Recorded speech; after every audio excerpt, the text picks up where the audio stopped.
बेटा, तुम क्या काम करते हो? अंकल जी, केंद्रीय कृषि विभाग में कार्यरत हो गया हूँ। कितना सैलरी मिल जाता है? सब कुछ मिलजुलाकर 35,000 हर महीने मिल जाता है। बहुत कम है अंकल जी, अभी नया नया जॉब मिल गया है। अभी तो 6 महीने ही हुए हैं, तो प्रमोशन होने की आशा है।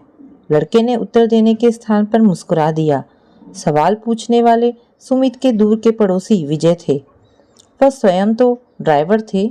उनकी लड़की ग्रेजुएशन कर टाइपिंग सीख हेल्थ इंश्योरेंस कंपनी में नौकरी करने लगी थी और पिता को उसके विवाह की चिंता लगने लगी थी। लड़के का नाम सुमित था।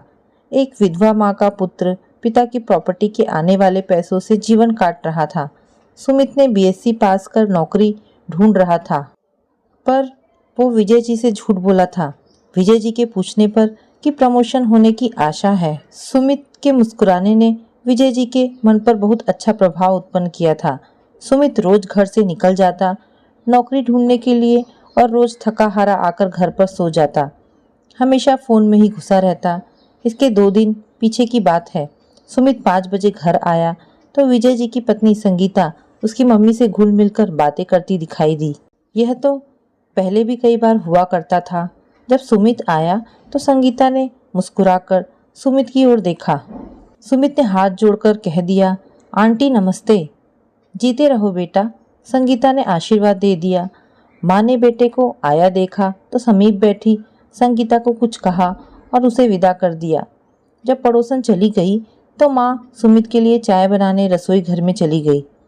सुमित ने कपड़े बदले और अपने कमरे में जाकर मोबाइल में कुछ पढ़ने लगा। माँ ट्रे में चाय बनाकर लाई तो बेटे के सामने रख उसके समीप ही कुर्सी पर बैठ गई। माँ ने अपने लिए और बेटे के लिए चाय बनाई। जब दोनों पीने लगे तो माँ ने कहा, सुमित, तुम मेरे सामने भी झूठ बोलने लगे हो। नहीं माँ, मैंने तुम्हारे सामने कभी झूठ नहीं बोला। कभी भूल से कोई बात मुंह से निकल गई हो तो बताओ, माफ़ी मांग लूँगा। तुम्हारी नौकरी लग गई है क्या? नहीं तो। माँ, नौकरी लग जाती तो सबसे पहले मिठाई तुम्हें ही खिलाता। बहन संगीता बता रही थी कि तुम सरकारी दफ्तर में 35,000 रुपया महीना पाते हो। सुमित की हंसी निकल गई।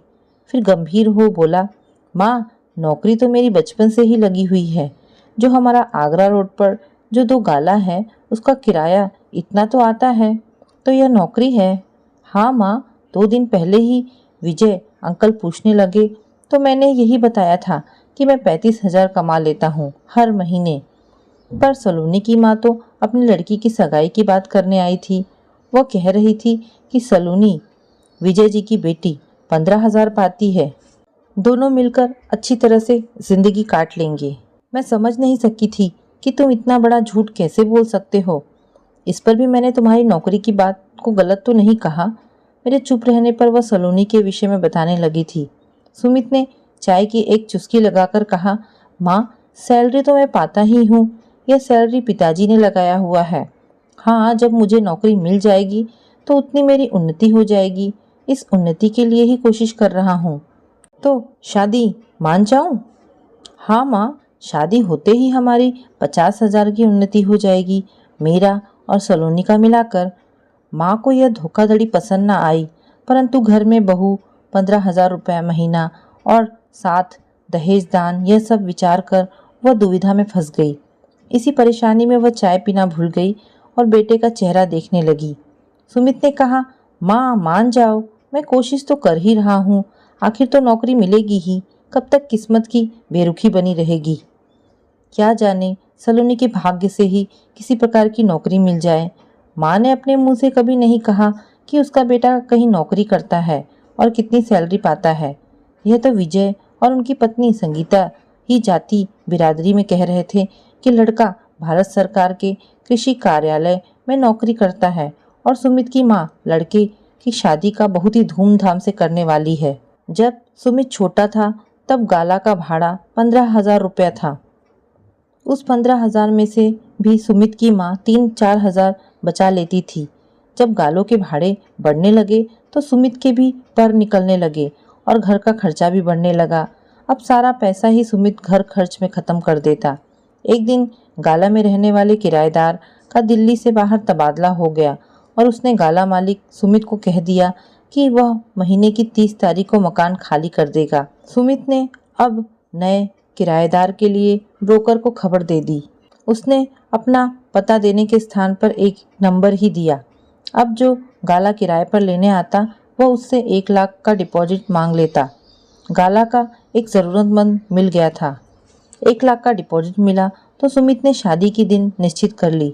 दोनों ओर तैयारी होने लगी, परंतु काठ की हंडिया आग पर रखने से जलने लगी। सुमित द्वारा बोला झूठ प्रकट होने लगा। शादी के 1 दिन पहले ही विजय जी को पता चला कि सुमित तो कोई काम धाम करता ही नहीं। विजय जी भागे भागे सुमित के पास पहुंचे और पूछने लगे, बेटा सुमित, कृषि विभाग का एक आदमी बताता था कि तुम वहां नौकरी नहीं करते।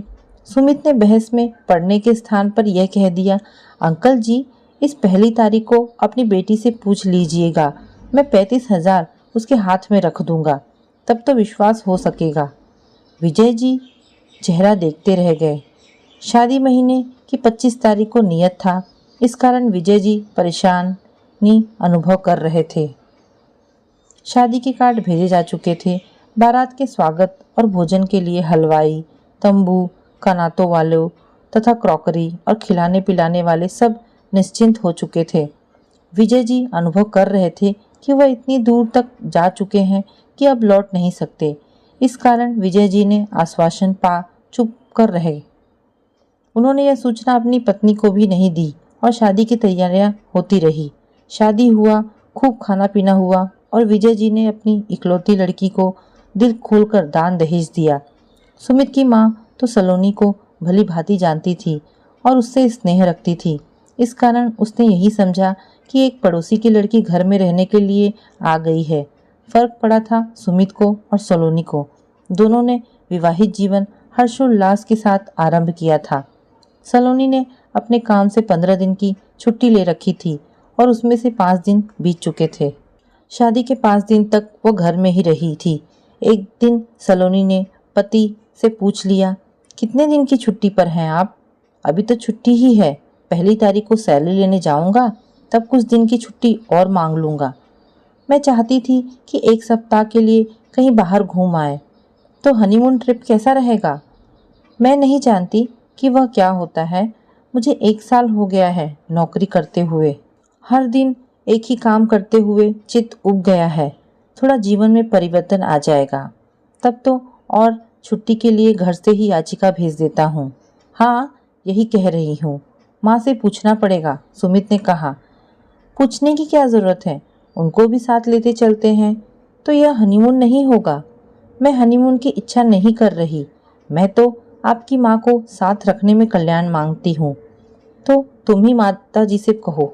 सलोनी ने एक क्षण तक विचार किया और ऋषिकेश, हरिद्वार, देहरादून तथा मसूरी की सैर का कार्यक्रम बनाकर पलंग से उठी और अपनी सास के पास चली गई। वह स्नान कर हॉल में एक कोने में बैठी हुई राम नाम की माला जप रही थी। परमात्मा का नाम लेते हुए वह विचार कर रही थी कि बेटे का झूठ प्रकट हुआ तो क्या होगा। क्या पति पत्नी में झगड़ा हो जाएगा और विवाह के 2-4 दिन उपरांत ही तलाक की योजना बनने लगेगी। इस समय सलोनी सास के सामने आ बैठी। सास का ध्यान टूटा तो उसने आंख खोली और पूछने लगी, जाग पड़ी हो बेटी? बताओ, जम रहा है ससुराल? नींद आई या नहीं? माँ जी, बहुत आनंद हुआ मुझे आप जैसी सास पाकर। आपके बेटे का बहुत ही धन्यवाद है, उन्होंने मुझे यह अंगूठी दी है। सलोनी ने अपनी उंगली पर अंगूठी पहनी दिखाई दी। माँ तो इस विषय में जानती थी, उसने ही अपनी अंगूठी तुड़वाकर बहू की अंगुली की नाप की बनवाई दी थी। अपने एक हार में से मनी उतरवा के अंगूठी में लगवा दी थी। इस पर भी माँ ने अंगूठी ऐसे देखी कि जैसे कि मानो वो पहली बार देख रही है। सुमित की माँ ने अंगूठी को और बहू के हाथ को चूम लिया और कहा, बैठो, जीवन भर ऐसे ही खुश रहो। यही अब बैठी परमात्मा से प्रार्थना कर रही थी। सलोनी ने अपने मन की बात कह दी। उसने कहा, मेरा यह प्रस्ताव है कि मेरा मतलब है कि आप 1 सप्ताह के लिए कानपुर से बाहर घूमने चलें। मेरी क्या ज़रूरत है, तुम दोनों चले जाओ। नहीं माँ जी, मुझे अकेले उनके साथ जाते भय और संकोच होता है। मैं सुमित से कह दूंगी, वह तुमसे बहुत प्रेम पूर्वक रहेगा। पर माँ जी, मेरी इच्छा है कि आप भी चले। माँ मानी तो उसी दिन माँ, बेटा, बहू तीनों हरिद्वार के लिए कानपुर स्टेशन को चल पड़े। वापस आते समय रेल से लौटना हुआ और सलोनी के नौकरी पर जाने से एक दिन पहले ही तीनों वापस आ गए। शाम के समय सलोनी के माता पिता बेटी और दामाद से मिलने आए।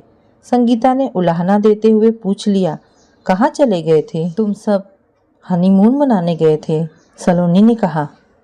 हमें बताकर भी नहीं गए, विजय ने कह दिया।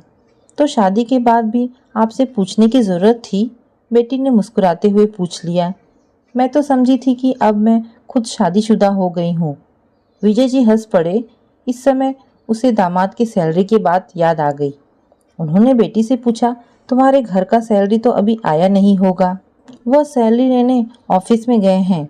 तो वह कहीं नौकरी करता है? इस पर सलोनी की हंसी निकल गई। उसने हंसते हुए कहा, पिताजी शादी से पहले वह अपनी माताजी की नौकरी करते थे, अब वह मेरी नौकरी करते हैं। अच्छा, तो तुमसे सैलरी पाता है? क्या सैलरी दे रही हो उसको? अभी दिया नहीं, मगर 15,000 तो देना ही पड़ेगा। कल अपने ऑफिस में काम पर जाऊंगी और वहाँ से सैलरी लेकर उनको दे दूंगी। तो यह ठीक है कि माँ बेटे दोनों ने हमें धोखा दिया है? विजय जी ने पूछा। धोखा कैसा? सुमित ने मुझे कहा था कि वह सरकारी कृषि विभाग में नौकरी करता है और 35,000 पाता है। तो यह उन्होंने आपको कहा था? हाँ, तो मैं पता करूंगी कि उनका इस बात से क्या मतलब था। पर पिताजी, मुझे तो पता था कि वह नौकरी नहीं करते। इस पर भी उनको 35,000 महीना का भाड़ा मिलता है। तुम्हें पता था कि वह बेकार है? हाँ पिताजी, उन्होंने मुझे सब बता दिया था। तो निर्वाह कैसे होगा? हो जाएगा। बच्चे भी होंगे तो क्या करोगी? माँ ने पूछ लिया। जब होंगे तब देख लेंगे। मैं तो यह समझी हूँ कि जमाना बदल रहा है। कभी पुरुष घर से बाहर का काम करते थे और स्त्रियां घर का काम करती थी। आजकल के पढ़े लिखे कहाँ करते हैं कि इंडिया में 50% जनता बेकार रहती है। उनका मतलब था कि स्त्रियां बेकार है। अब मेरा मतलब है स्त्रियों ने काम करना आरंभ कर दिया है और पुरुषों को नौकरी नहीं मिलती और वे बेकार रहने लगे हैं। इस कारण मैंने यह विचार किया है कि मैं घर से बाहर का काम करूंगी तो वह घर के भीतर का काम करेंगे। विजय जी हंस पड़े और बोले, मतलब यह कि अब वो किचन में रोटी बेलेगा और बर्तन साफ करेगा? क्या हर्ज है? इस समय सुमित आ गया। वह अपने सास ससुर को आया देख हॉल में उनके पास आ गया और हाथ जोड़ नमस्ते कर उनका सुख समाचार पूछने लगा। विजय जी ने उसके आते ही पूछ लिया, तो ले आए हो वेतन? हाँ पिताजी, 1 तारीख के बाद आज ही ऑफिस में गया था और सैलरी ले आया हूँ। यह कहकर उसने जेब से पैसे निकाल पत्नी के हाथ पर रख दिए। सलोनी मुस्कुरा रही थी। विजय जी ने चेहरा गंभीर बनाया हुआ था और कह दिया, तो माँ बेटे दोनों ठग हो। पापा जी, माँ के विषय में मैं नहीं जानता कि उसने क्या ठगी की है। जहाँ तक मेरा प्रश्न है तो मैंने जो कहा था वह आपके सम्मुख यह रुपया आपकी बेटी को देकर सिद्ध कर दिया है। पर तुम सरकारी नौकर हो क्या? हाँ पापा जी। जी, मैंने सलोनी को बता दिया है कि पहले किस सरकार की नौकरी करता था और अब किस सरकार की नौकरी करने लगा हूँ। मैं तो बेटी को कहूँगा कि अपना सब कुछ लेकर यह घर छोड़ दे। क्यों? सलोनी ने पूछ लिया। इन्होंने मुझे धोखा दिया है। सुमित उठ खड़ा हुआ और हॉल से निकलने लगा तो सास ने पूछ लिया, सुमित बेटा कहाँ जा रहे हो? सुमित जाता जाता रुक गया और लौटकर अपनी सास के सामने खड़ा हो गया। ससुर उसकी ओर माथे पर त्योरी चढ़ाए देख रहा था। बेटी ने कहा, आप बैठिए। बेटी की बात सुन विजय जी उठ खड़े हुए।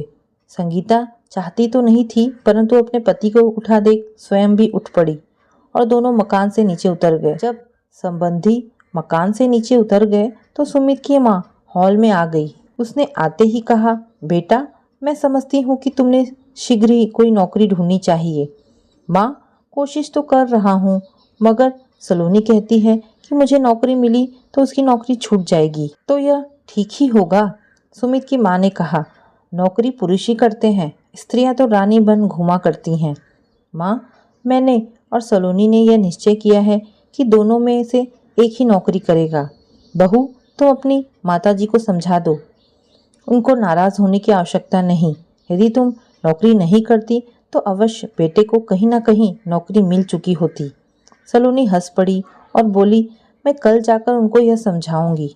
विजय और संगीता में घर जाकर कहासुनी होने लगी। तुमने बेटी को इतनी अक्ल भी नहीं सिखाई कि इन धोखेबाज लोगों को खरी खरी सुना सके। संगीता जी ने कुछ विचार कर कहा, जहाँ तक मुझे याद है सुमित की माँ ने कभी मुंह से नहीं कहा कि उसका लड़का नौकरी करता है। हाँ, आपने बताया था, परंतु यह तो हमें उस समय जांच करनी चाहिए थी। अब यह मामला पति पत्नी के बीच का हो गया है, इसमें किसी बाहरी व्यक्ति को हस्तक्षेप नहीं करना चाहिए। लड़की पति के मोह में फंस गई प्रतीत होती है। यह तो बहुत अच्छा हुआ है, ऐसा होना ही चाहिए। मैं भी तो आपके मोह में फंसी हुई पिछले 22 वर्षों से आपके पास पड़ी हूँ। इसे मैं बुरी बात नहीं समझती। मैं तो यह समझी हूँ कि विवाह और नौकरी का संबंध नहीं है। जब मेरा आपसे विवाह हुआ था तो आप नौकरी कहाँ करते थे? नौकरी? मैं तो पिताजी के साथ दुकान पर बैठता था। यही तो सलोनी ने बताया कि शादी से पहले सुमित माँ के साथ घर पर रहता था और अब वह सलोनी के साथ घर पर रहता है। आप दुकान की नौकरी करते थे और वह घर की नौकरी करता है। विवाह आपका भी हुआ था और उसका भी हो गया है। इस घटना को 8 महीने हो चुके थे। विजय और संगीता बेटी दामाद से मिलने नहीं गए। एक दिन सुबह सलोनी माँ से मिलने आई। विजय जी काम पर जाने की तैयारी कर रहे थे। माँ लड़की के बढ़ रहे पेट से समझ गई कि वह गर्भवती है। माँ ने बेटी को बिठाया और कहा, तुमको हमारी अब याद आई है? मुझे भगवान का धन्यवाद करना चाहिए। पर माँ, तुम भी तो कभी मिलने नहीं आई। आज मैं आपको एक अच्छी खबर देने आई हूँ। हाँ बताओ, माँ ने पूछ लिया। माँ, अब मैंने और आपके दामाद ने अदला बदली कर ली है। क्या अदला बदली कर ली है? पास खड़े विजय जी ने पूछ लिया। पिताजी, यही कि अब आज से वह घर से बाहर का काम करेंगे और मैं घर के भीतर का काम करूँगी। तो वह अब नौकरी करेगा? जी, यही तो कह रही हूँ। उनको एक फैक्ट्री में मैनेजर के रूप में नौकरी मिल गई है। मैंने अपने काम से रिज़ाइन दे दिया है। आज काम से छुट्टी पाया तो पहला काम यही किया कि आप लोगों से मिलने चली आई हूँ। बेटी की बातें सुनकर विजय जी और संगीता जी को अब इस बात की खुशी थी कि चलो देर से ही सही, अब उनका दामाद नौकरी तो करने लगा है। तो दोस्तों, ये कहानी आपको कैसी लगी? अगर आपको कहानी पसंद आई हो तो प्लीज़ इसे लाइक एंड शेयर करें। धन्यवाद दोस्तों।